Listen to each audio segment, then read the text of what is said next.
Hi all, I have another absolutely amazing game of Magnus Carlsen to show you from the Bilbao tournament 2016.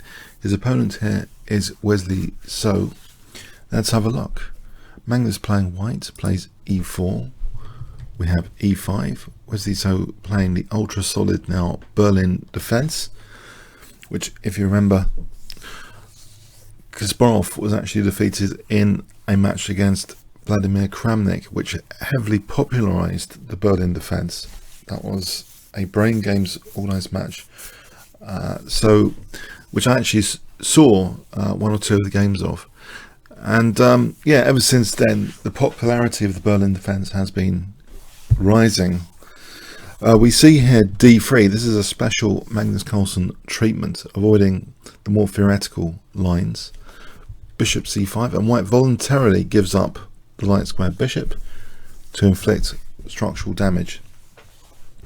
We have d takes c6, and you might think the e5 pawn is vulnerable, but there's always queen d4. This next move is quite rare, but it does mean knight takes e5 is actually on, so black protects the e pawn. And now we see knight bd2, bishop g4. It seems very logical play by black, using the bishop pair. The bishops seem quite aggressive, but I can tell you what we're going to see in this game is very, very special indeed. And there's a heroic piece on the horizon, this knight. Watch out for this knight on d2 and what it will do, both during the game and behind the scenes in the variations of the game. So h3, we have bishop h5. Fine. Black wants to preserve the bishop pair for a moment. a3. And this is a very interesting move actually. It's restricting this bishop. It's asking the bishop, is it going to go to b6 or d6 if b4 is allowed? And actually, you know, b4 is allowed here. a5 I think is only delaying things. So we see knight d7, b4, bishop d6, and you might also argue this structure here, doesn't it seem quite fragile to you? Because a5, there's already a battery here on b4. Doesn't it seem a little bit fragile? But there's an incredible, really absolutely incredible thing which is going to be happening soon in this position. Knight c4 is played, and that puts a seal actually on them at the moment on any a5. The knight's also controlling a5 here. Black plays f6, but here we go, knight e3, and you might think white's just released the pressure off a5. Isn't a5 a good move? But what about this knight coming to f5? This is the thing, already it's a big problem. If g6 for example, then g4, winning the bishop. And I kid you not, I've not seen such an amazing knight in the variations of a game, I think, ever before. Knight f5, we see queen f8 here. So black is kind of delaying his own castling. You might think, well, why not queen f7? On queen f7, we can take on a5 and then castle, and in this position, let's just imagine this happened with queen f7, because you might be interested in castling, right? A lot of us are interested in castling. We're told to castle as early as possible. What happens if black castles here? And I'll start to show you a glimpse of this, the power of this knight on f5. Guess what move white has in this position which guarantees a big advantage? So 5 seconds to pause the video, starting from now.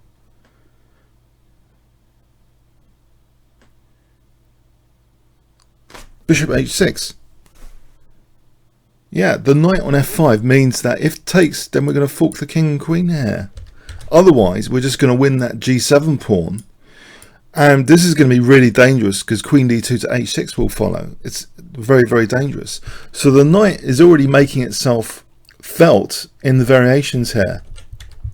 After knight f5, this was an incredibly ingenious idea to let black play a5 against this apparently fragile structure.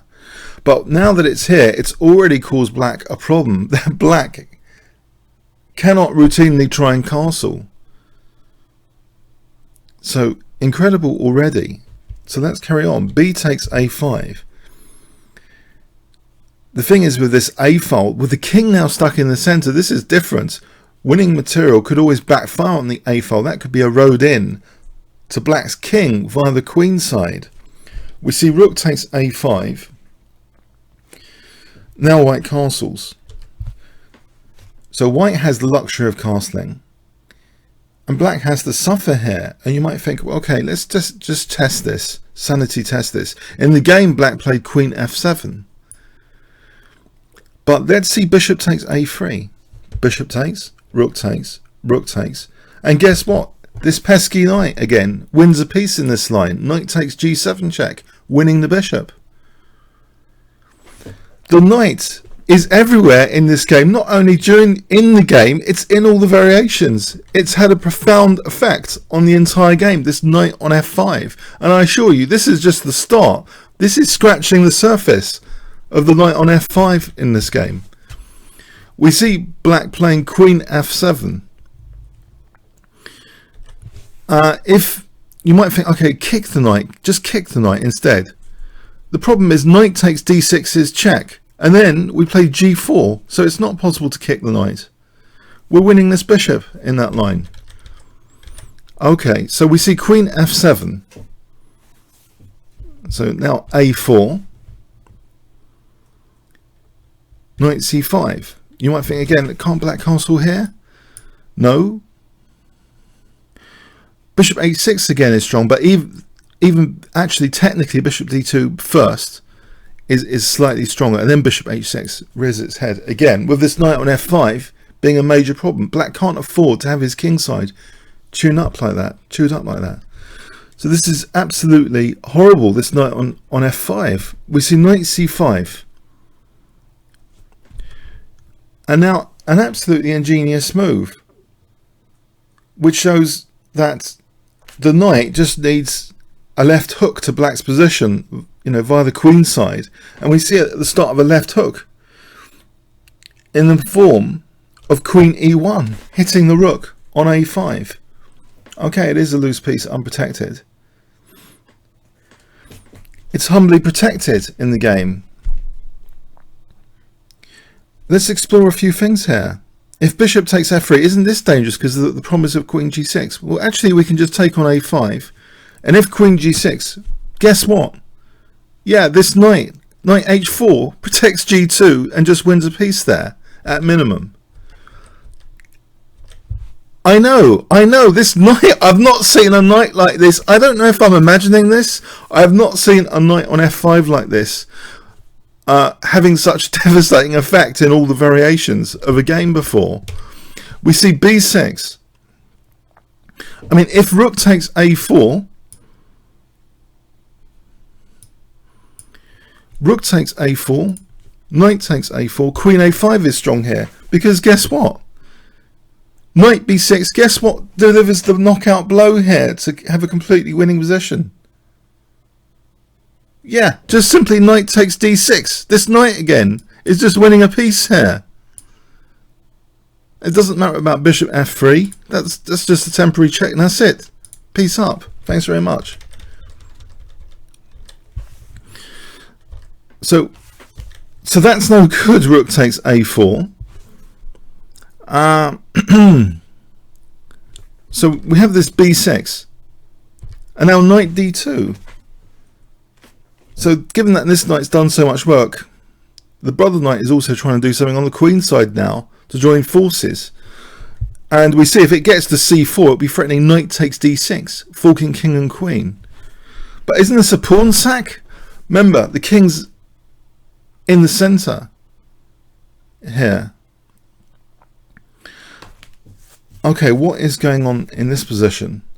It's too dangerous to allow knight c4, surely with tempo, if black castles, because then there's knight takes d6 after. We see rook takes a4.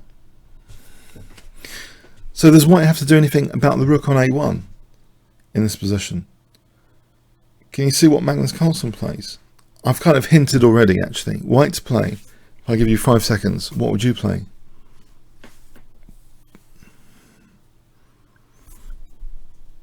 Okay, you can ignore the rook because the knight c4. Yes, both knights are threatening. Knight takes d6 now to win the queen with a fork. So we have this embarrassing situation now where bishop f8 again delaying any possibility of castling. I'm not sure bishop e7 is any better.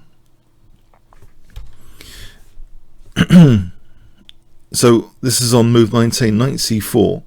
So the bishop went all the way back. If bishop e7, bishop e3 is really dangerous.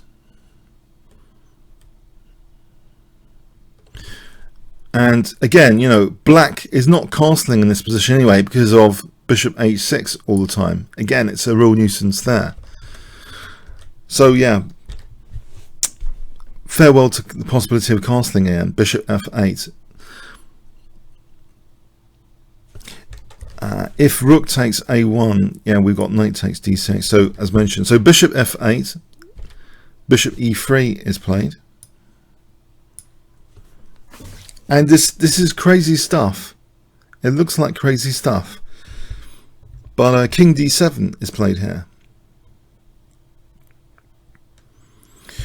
If b5, we can take on c5.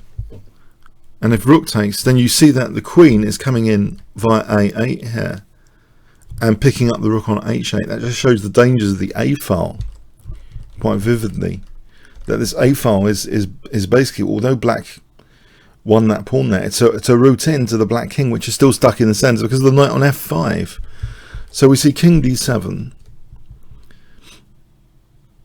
If g6, on the other hand, we can take on c5. This position, again, that queen just coming to a8, it's just horrible. Okay, so we get the picture now, I think. That king d7 seemed necessary. I mean, it's terrible necessities that black couldn't castle, and now king d7 doesn't look right. We see queen c3. It's an amazing move in many respects. It connects to rooks. It means that the a file is more likely to be used.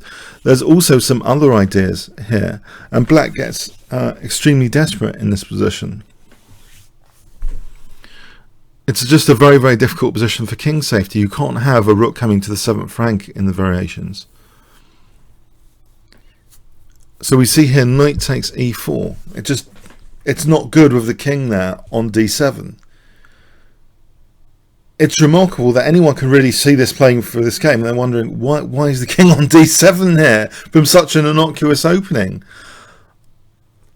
I don't know. It's the Magnus Carlsen effect. He has this effect. But in particular, the knight on f5, it seems, so far, has had a major role in all this. White to play here doesn't have to just play d takes e4, of course.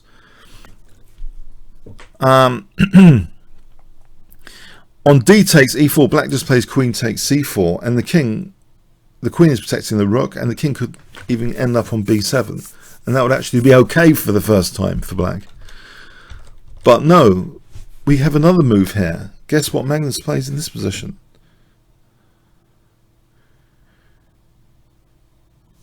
Yeah, just knight takes b6 check. We don't have to lose the knight on c4. And now this is much more favourable. Black's structure is weakened. The d file, apart from the bishop at the moment holding d1, could be another road in as well as the a file. There's 2 roads in to black's king.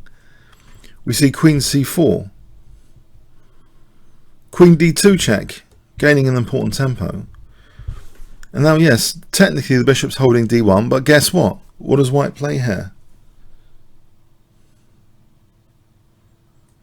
Just g4. Cut that bishop away from d1, so we can then play a rook to d1 soon. Bishop g6, rook ft1.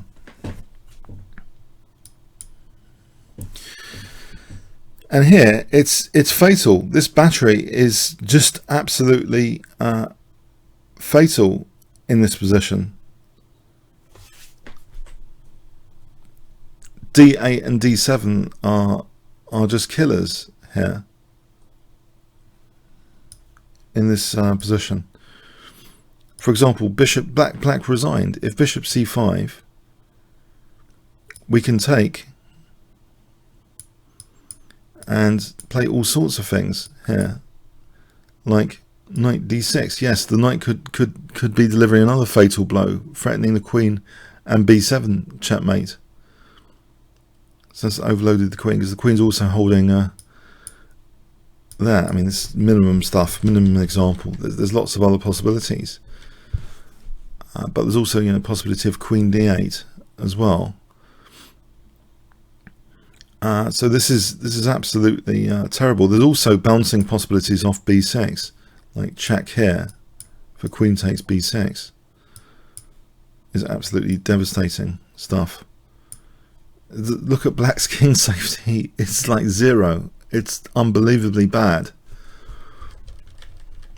So yeah, either bouncing the queen off d8 for b6, or queen d7 for sometimes the knight coming into d6.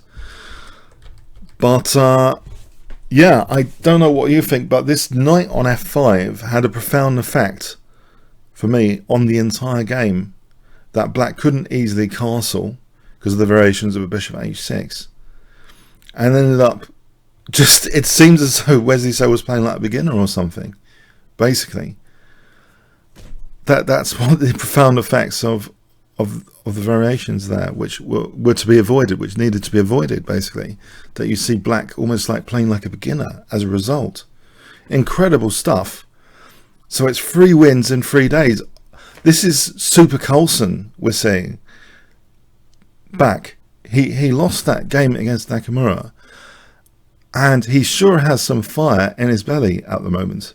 Pardon the expression. I don't know what you think. This is just amazing stuff to see from an innocuous opening, how the king could be subject to such bad king safety as a result after. Okay, I hope you enjoyed that. Comments, questions, likes, always appreciated. Thanks very much.